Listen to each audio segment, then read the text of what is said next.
Welcome to About African, everybody, the podcast that takes you on a journey across a continent. And today we're diving deep, deep into the vibrant world of African art, specifically the art of Agbaka Oryiman. Now, you may have heard the name. He's a Nigerian artist making serious waves. But today we're going to go beyond the surface, and really uncover what makes his art so special. It's interesting, what's so fascinating about Oryiman is his choice of mediums, right? He's not afraid to think outside the canvas. You'll find him working with everything from ballpoint pens, charcoal, pastels, and then even venturing into the digital world with NFTs. It's almost like he's pushing back against any label, Exactly. He's always experimenting and kind of blurring the lines of what art can be. But there's a real method to all this. For example, his use of ballpoint pens, right? It's not just about the simplicity of the tool. I think Oryiman sees it as a direct link to the past, a way to connect his art to that rich tradition of storytelling and documentation in African culture. So it's like he's literally weaving history into his pieces, right? Using these everyday tools to create something so profound. Absolutely. But we know he doesn't shy away from tough topics, the complex stuff. Oh, absolutely. His work tackles society, class, politics, the human experience. He's not afraid to hold up a mirror and say, hey, this is who we are, the good, the bad, the challenging. And he does it with incredible skill, right? Yeah. Blending realism and abstraction in a way that just pulls you in. It's true. No wonder they call him Picasso. Yeah. And it's not just, a catchy nickname. It speaks to that influence of masters like, Picasso himself, Caravaggio, Basquiat, on his work. Yeah, you can definitely see those echoes. But he's not just copying them, right? He's absorbing their techniques, their style, and then filtering it all through his own cultural lens. So it's like he's taking the foundation laid by these artistic giants and then building upon it, adding his own, unique layer to the story of art history. Yeah, that's a great way to put it. And speaking of stories, right, Oryiman has this belief about art itself. He says, quote, "Art is the mirror that reflects the soul." What do you think he means by that? Well, it's a pretty powerful statement. To Oryiman, art isn't just about what looks good, right? It's about revealing something deeper, something essential about not only the artist, but also about the world around them. So a reflection of both the individual and, the collective. Exactly. And that reflection, you can see how it's resonated across the world. Right. I mean, he's had exhibitions everywhere, from Lagos to Miami, Russia to London, and even a virtual exhibition in the metaverse. I mean, that's global reach. Oh, yeah. That's incredible. And speaking of reach, we got to talk about AfriArt Space. Yeah. This online platform where, so much of Oryiman's work is showcased. Can you talk a bit about, the role of these platforms in supporting African artists? Yeah. Places like AfriArt Space are crucial. They give African artists a global stage, connecting them with collectors, fans, a much wider audience than ever before. So it's about more than just the art itself, Yeah. right? It's about breaking down those barriers, giving African art the recognition it deserves. Absolutely. It's leveling the playing field, Yeah. and giving artists a voice that might not have been heard otherwise. So it's not just about, the established artists like Oryiman, but also nurturing that new talent, helping them get their start. Oh, yeah, for sure. Platforms like this, they're shaping the future of African art. It's incredible to see it happening. It is. But let's zoom in for a sec, okay? Okay. We've touched on Oryiman's global reach, but can we get into the specifics of those exhibitions, What were some of the, big ones, the ones that really, marked those turning points in his career? Well, there's a couple that really come to mind. His solo exhibition, Echoes of the Ancestors, at the Lagos Art Expo back in 2023. That was a big one. Yep. It was this incredibly powerful series of portraits exploring themes of heritage and identity.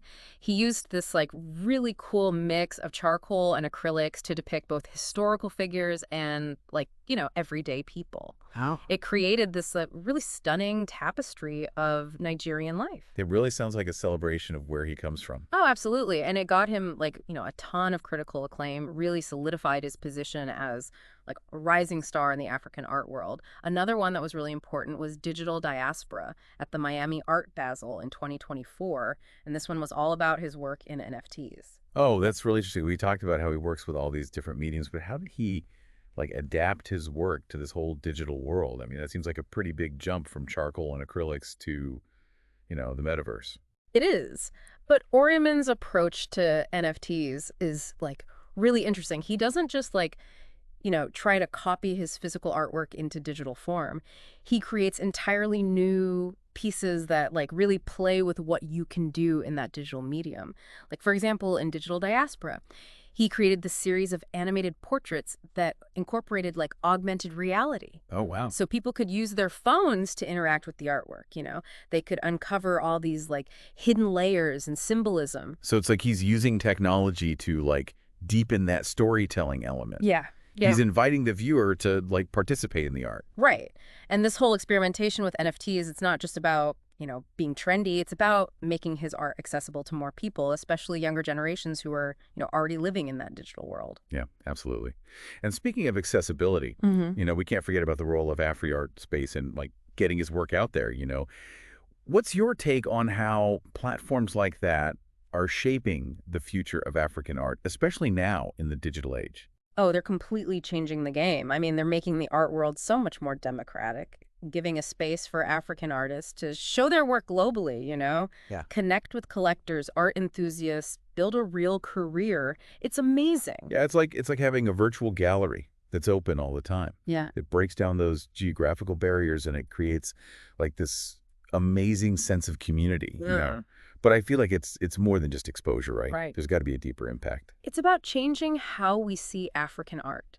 For so long, the Western art world, they decided what was important, and they often just ignored the huge diversity and the complexity of African art. So platforms like AfriArt Space are like, no, we're going to do it our way. They're empowering African artists to tell their own stories. Take control. Yeah. And by doing that, they're bringing these new voices and new perspectives to the whole global art world. It's really exciting to see. It is. But let's go back to Oryiman for a minute. Earlier you mentioned, people call him Picasso. That's a huge comparison.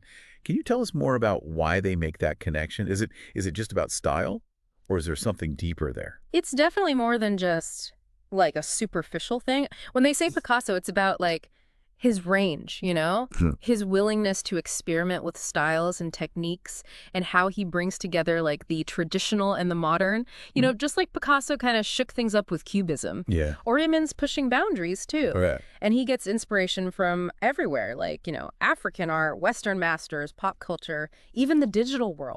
Right. But he doesn't just like copy. He takes it all in and makes something totally new and exciting. So it's like he's weaving this tapestry, right, pulling from all these different threads of art history, and pushing the boundaries of what we even think of as African art. Yeah, exactly. His work challenges that whole idea that African art has to fit into some neat little box. It shows that it can be anything, traditional, contemporary, physical, digital, you name it. And that's got to be inspiring a whole new generation of artists, right? Yeah. Showing them they can find their own voice and break the mold. Oh, yeah. That's probably like, the most important part of his legacy. It's not just the art itself. It's the movement he's creating. Right. This space where African artists can tell their own stories and shape the future of art. So where does that leave us, the viewers, the art lovers who want to explore more of this world?